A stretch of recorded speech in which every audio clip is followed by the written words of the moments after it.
Joanne, thank you very much for facilitating such a conversation. It's really fantastic to see this kind of what I call usually the disconnects in the health sector, which is you often have people from the health sector speaking to themselves and often not speaking to people from either the financial sector or technology sector, or usually it's a very internal conversation. So it's fascinating to see this happen. I think for me, I see three major challenges, and many of them have been addressed. One is the disconnect within the health sector and across health sector. And I'll give you a simple example. My day job these days is to work with ministries of health to identify their pain points in delivering access to healthcare. Working then, once the areas identified, the pain points identified, working with innovators to bring new ideas or existing ideas and adapting them to meet those needs, and then working with the investment sector to take those innovations to scale.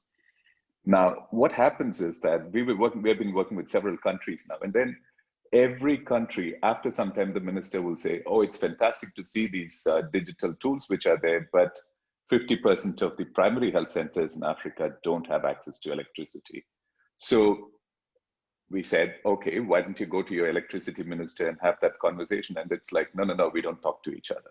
So how do you bring the Ministry of Energy to work with the Ministry of Health? Because without your electricity, your basic healthcare is not going to be, you can't deliver it. And many of the tools, including the financial tools that we have, cannot be delivered.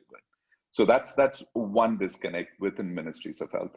Two is the disconnect between the private sector and the public sector. I do believe that if we need to have impact on health, we need to have scale, and we need to have the public sector buy-in and engagement right from day one. Unfortunately, the public sector, I think someone already mentioned it, the lack of trust which is there, and also the perceived rationale or the incentive for which the private sector is coming, that needs to, you need somebody who's an intermediary who brings these two worlds to work together. And that's a role that we have been playing a lot. Three is when it comes to also the disconnect between the ODA, I know we have at least a couple of donors on the call.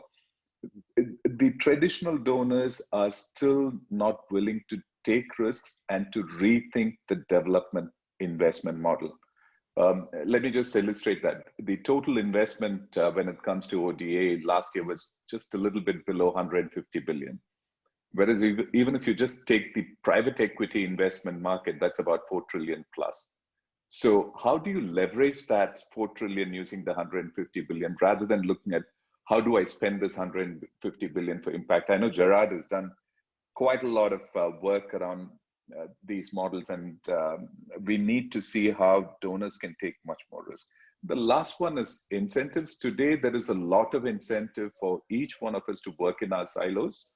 I know there is some resources available for TB, HIV, and malaria, but even they don't talk to each other because there is competition for funding.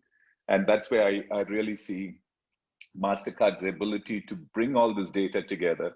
Because if a person is on treatment using Global Fund resources for HIV, and then if they're also on treatment for tuberculosis using Global Fund money, that needs to talk to each other.